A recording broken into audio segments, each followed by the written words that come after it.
Many people will use today to pop the question because it's Valentine's Day. And Sure. talking about your finances, especially your tax considerations, may not sound very romantic, but understanding the impact on your tax bill will allow you to plan better before you get to the altar. So what should soon-to-be married couples consider before the big day arrives? Crystal Faulkner with MCM CPAs and Advisors is here with some loving answers. Aww. Crystal, this is as romantic as it gets. Let's just start with the idea that people are getting engaged today. Maybe they're going to tie the knot before the end of the year. What does that mean for filing purposes? Well, one of the first things people need to understand is what is their filing status going to be? Are they going to file married filing separate, married filing joint, because they can no longer use a single status? Okay. So here's what's really interesting. People, even who get married on New Year's Eve, have to file married filing either separate or joint all year. So it's December 31st that actually determines your filing status. So what people should do is actually project their income and then determine which filing status results in the least amount of tax between married filing joint or married filing separate. How do you figure that out? Yeah. You project your income. So basically you combine your income, you determine which option, married filing separate or joint, works out best, and you choose the option that results in the least amount of tax. Okay.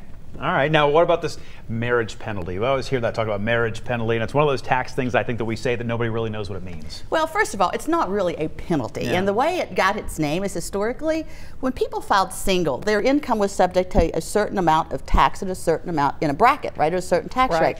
When you get married, you have to combine your income, as I just said, either on a joint return or separate returns, but the tax brackets and the amount of income subject to certain tax rates changed.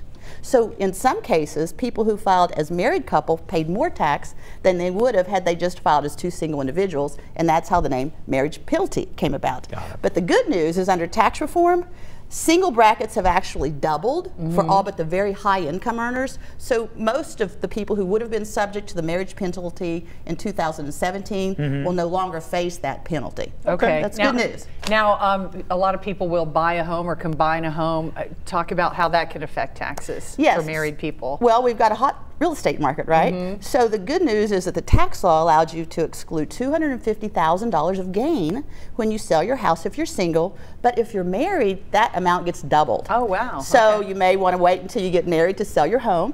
The other thing is itemized deductions. When you combine itemized deductions like charitable contributions, taxes, it may get you over the hump where you can actually itemize your deductions together and save more taxes where you may not have had enough individually.